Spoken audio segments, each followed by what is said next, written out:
I can remember when the dust-off helicopter, the medical helicopter, when it was lifting off, I can remember thinking to myself that, this is going to change everything. This, nothing's ever going to, I guess, be exactly the same as it was before.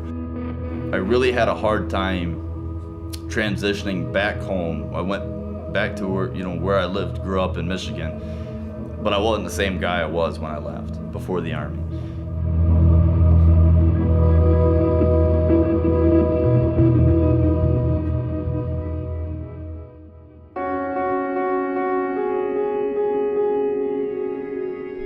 I went Alpine, Texas with Dalton Beam and West Texas Sheep Hunters.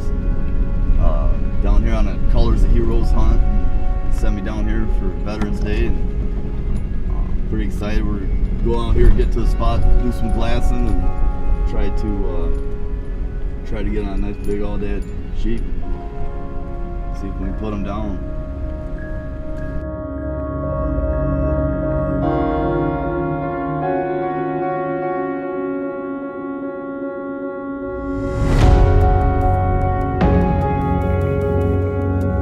Aoudad blend in so good, especially out here where we're hunting them. They just blend in perfect, so you got to take a lot of time and use your binoculars and glass everything out really good.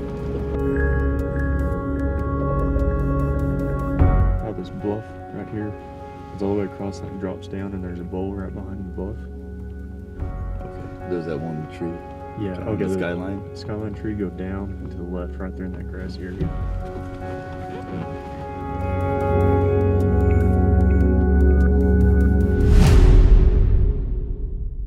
Staff Sergeant retired T.J. Pierce. I served in the United States Army for 10 years, 9 months, 1 day. A couple of my awards and decorations are the Bronze Star Medal of V Device and the Purple Heart. I served in Iraq, Afghanistan, 10 other countries, and all over the U.S. I was born and raised in Michigan my entire life. Shortly after 9/11, I decided to sign up, join the Army, and I wanted to head overseas and help the country out with the war what was going on.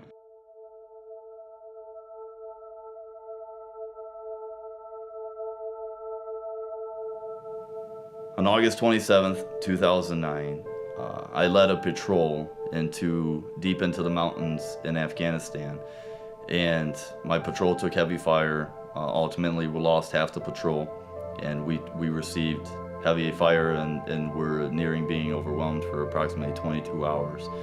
And during that time frame, during the course of the day, there was a lot involved. Some of the things that were involved, I received a Bronze Star Medal with V Device for those actions.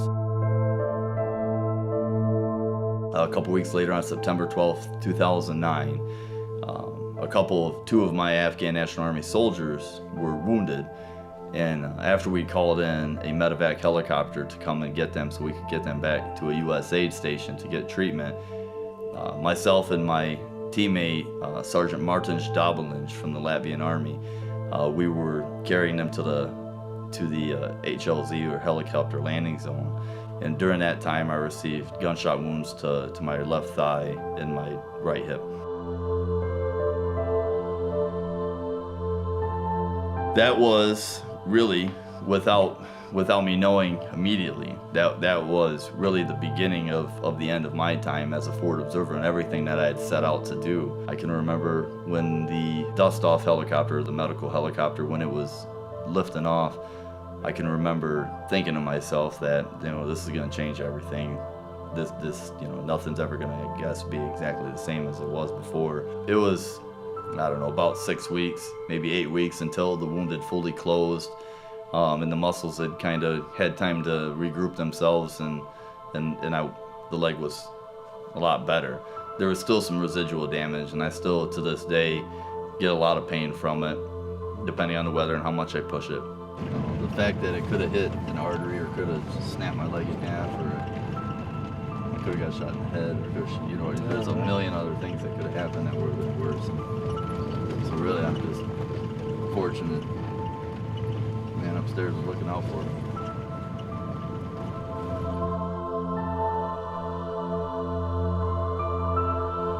I really had a hard time transitioning back home. I went back to where I lived, grew up in Michigan, but I wasn't the same guy I was when I left before the Army. And it was really difficult for me to start to get back into what used to be my routine or some of the things I used to love to do. And one of those things was anything really outdoor even related, and hunting, fishing, camping, any of that stuff. And it was really hard for me to get back into it. One of my best friends, Robb, I served with him in Iraq and Afghanistan. He convinced me that I should go out to Montana on an antelope and a mule deer hunt with him. And he'd started an organization called Colors of Heroes. And what Colors of Heroes specializes in taking combat wounded veterans and Gold Star family members out on these amazing world-class hunting and fishing adventures. I'll tell you one thing, if I was a big Aoudad ram right now, I'd be shaking in my hooves.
You don't just go on this trip and then at the end of it you shake hands and you leave and you say thanks, and there's no way not to develop a lifelong friendship with the people that are involved with this.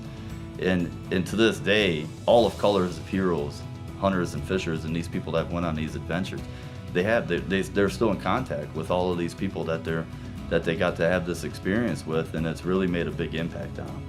And it made a huge impact on me. They really put a lot of effort into the quality of the trip, really emphasized the therapeutic value of being outside in the outdoors. The hunting is world class, obviously. The hospitality and the amount of genuine concern that they have for our country's veterans, that's world class as well. Knowing that there's that many people in this country that love veterans and appreciate the service that they've had, it really helps. Colors of Heroes has nothing but quality outfitters wanting to be a part of this and wanting to do something to try to help its veterans and these Gold Star family members to make sure that they understand that they'll never be forgotten.